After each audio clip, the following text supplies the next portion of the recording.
Hi hello ನಮಸ್ತೆ welcome back to my YouTube channel. So ಏನಪ್ಪ ಗೋಬಿ ತೋರಿಸ್ತಾ ಇದ್ದೀನಿ ಅಂದ್ಕೊಂಡ್ರಾ?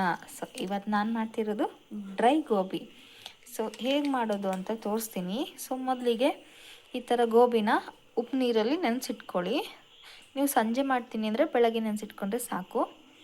ಸೊ ನಾನು ಇದನ್ನು ಬೆಳಗ್ಗೆನೇ ನೆನೆಸಿಟ್ಕೊಂಡಿದ್ದೀನಿ. ಇದಕ್ಕೆ ಅಂತ ಹೇಳಿ ನಾನು ಡ್ರೈ ಗೋಬಿ ಮಾಡೋಕ್ಕೆ ಅಂತ ಹೇಳಿ ಸಿರ್ಸಿ ರುಚಿಯವ್ರದ್ದು ಹೋಮ್ ಮೇಡ್ ಮಸಾಲೆ ಇದು. ಸೊ ಚೆನ್ನಾಗಿರುತ್ತೆ, ಟೇಸ್ಟ್ ಮಾತ್ರ ಸೂಪರಾಗಿರುತ್ತೆ, ಮತ್ತೇನು ಹಾಕೋ ಅವಶ್ಯಕತೆಯೇ ಇರಲ್ಲ. ಸೊ ಈ ಡ್ರೈನ ಒಂದು ಪ್ಲೇಟಿಗೆ ಹಾಕ್ಕೊಂಡು ಸೊ ಈ ಪುಡಿನ ಹಾಕ್ಕೋಬೇಕು. ಸೊ ಇವಾಗ ಇದನ್ನು ಒಂದು ಪ್ಲೇಟಿಗೆ ಹಾಕ್ಕೊಳ್ಳುವ. ಸೊ ನೋಡಿ ಈ ಥರ ಒಂದು ಪರಾತಿಗೆ ಸೊ ಇವಾಗ ಗೋಬಿ ಹಾಕ್ತಿದ್ದೀನಿ.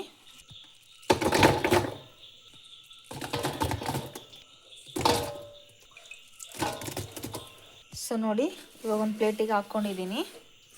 ಸೊ ನೋಡಿ ಇವಾಗ ಇದಕ್ಕೆ ಈ ಮಸಾಲ ಪ್ಯಾಕೆಟ್ ಇದೆಯಲ್ಲ ಪುಡಿ, ಸೊ ಇದನ್ನು ಹಾಕ್ತಾಯಿದ್ದೀನಿ. ಸೊ ನೋಡಿ ಚೆನ್ನಾಗಿ ಈ ಥರ ಮೇಲೇ ಹಾಕ್ಕೊಳ್ಳಿ, ಮತ್ತು ಏನು ಹಾಕೋ ಅವಶ್ಯಕತೆಯೇ ಇರಲ್ಲ, ಇದೊಂದು ಹಾಕ್ಬಿಟ್ರೆ.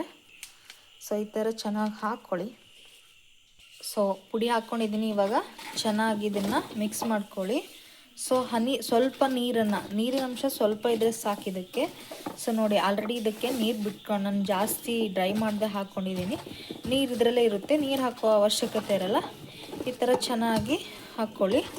ಸೊ ಪ್ಯಾಕೆಟ್ ಎಷ್ಟು ಬೇಕಾಗುತ್ತೋ ನೋಡ್ಕೊಂಡು ಹಾಕ್ಕೊಳ್ಳಿ. ಸೊ ಜಾಸ್ತಿ ಕ್ವಾಂಟಿಟಿ ಇದ್ದರೆ ಸೊ 2 ಪ್ಯಾಕೆಟ್ ಆದರೂ ಬೇಕಾಗುತ್ತೆ. ಸೊ ನೋಡಿ ಇದಕ್ಕೆ ಕಮ್ಮಿ ಆಯಿತು, ಸೊ ಇನ್ನೊಂದು ಪ್ಯಾಕೆಟ್ ಹಾಕ್ಕೊಳ್ಳುವ. ಸೊ ನೋಡಿ ಮತ್ತೊಂದು ಪ್ಯಾಕೆಟ್ ಹಾಕ್ಕೊಂಡಿದ್ದೀನಿ. ಇವಾಗ ಚೆನ್ನಾಗಿ ಮಿಕ್ಸ್ ಮಾಡ್ಕೊಳ್ಳಿ, ಮತ್ತು ನೀರು ಹಾಕ್ಕೊಳ್ಳೋ ಅವಶ್ಯಕತೆ ಬೇಡ. ಸೊ ಇದರಲ್ಲೇ ಚೆನ್ನಾಗಿ ಈ ಥರ ಮಿಕ್ಸ್ ಮಾಡ್ಕೊಳ್ಳಿ. ಸೊ ನೋಡಿ ಈ ರೀತಿ ಚೆನ್ನಾಗಿ ಮಿಕ್ಸ್ ಮಾಡಿ ಇಟ್ಕೊಂಡಿದ್ದೀನಿ. ಇಷ್ಟಾದರೆ ಸಾಕು. ಸೊ ನೋಡಿ ನಾನು ಒಲೆ ಮೇಲೆ ಎಣ್ಣೆನ ಬಿಸಿಗಿಟ್ಟಿದ್ದೆ. ಸೊ ಎಣ್ಣೆ ಬಿಸಿಯಾಗಿದೆ. ಇವಾಗ ಒಂದೊಂದೇ ಗೋಬಿನ ಈ ಥರ ಹಾಕ್ಕೊಳ್ಳಿ. ಎಣ್ಣೆ ಕಾದ್ಮೇಲೆ ಹಾಕ್ಕೊಳ್ಳಿ, ಹಾಗೆ ಹಾಕ್ಕೊಂಡ್ರೆ ಎಷ್ಟೊತ್ತಾದರೂ ಬೇಯೋದಿಲ್ಲ. ಹಾಗಾಗಿ ಸೊ ಎಷ್ಟು ಹಿಡಿಯುತ್ತೆ ನೋಡಿಕೊಂಡು ಅಷ್ಟನ್ನೇ ಹಾಕ್ಕೊಳ್ಳಿ, ಜಾಸ್ತಿ ಹಾಕ್ಕೊಳ್ಳೋಕೆ ಹೋಗಬೇಡಿ. ಸೊ ಫ್ರೈ ಆಗೋಕ್ಕೆ ಸ್ವಲ್ಪ ಲೇಟ್ ಆಗುತ್ತೆ ಇಲ್ಲಾಂದರೆ.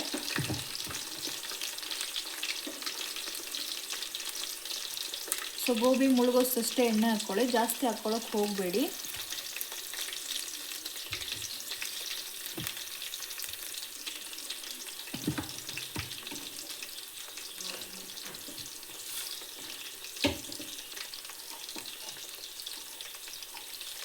ಸೊ ಒಂದು ಸ್ವಲ್ಪ ಹೊತ್ತು ಅದನ್ನು ಟಚ್ ಮಾಡೋಕ್ಕೆ ಹೋಗಬೇಡಿ, ಹಾಗೆ ಎಣ್ಣೆಲಿ ಸ್ವಲ್ಪ ಫ್ರೈ ಆಗಲಿ. ಆಮೇಲೆ ಸ್ವಲ್ಪ ಎಣ್ಣೆ ರೊಟೇಟ್ ಮಾಡಿಕೊಂಡ್ರೆ ಆಯಿತು. ಸೊ ಕೆಂಪಾಗೋವರೆಗೂ ಇದನ್ನು ಚೆನ್ನಾಗಿ ಫ್ರೈ ಮಾಡ್ಕೋಬೇಕು.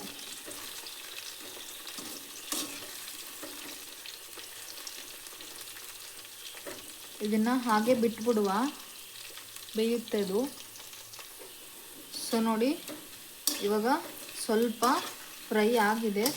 ಸೊ ಇದು ಇನ್ನೂ ಚೆನ್ನಾಗಿ ಫ್ರೈ ಆಗಬೇಕು. ಸೊ ಗಟ್ಟಿ ಗರಿಗರಿಯಾಗಿ ಆಗಬೇಕು, ಕುರ್ಕುರು ಅನ್ನೋ ಹಾಗೆ.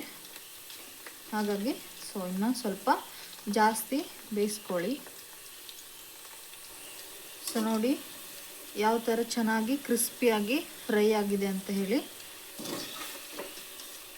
ಸೊ ನೋಡಿ ಈ ಥರ ಕ್ರಿಸ್ಪಿಯಾಗಿ ಬರಬೇಕು, ಅಲ್ಲಿವರೆಗೂ ಚೆನ್ನಾಗಿ ಫ್ರೈ ಮಾಡ್ಕೊಳ್ಳಿ. ಸೊ ಇದು ಫ್ರೈ ಆಗಿದೆ.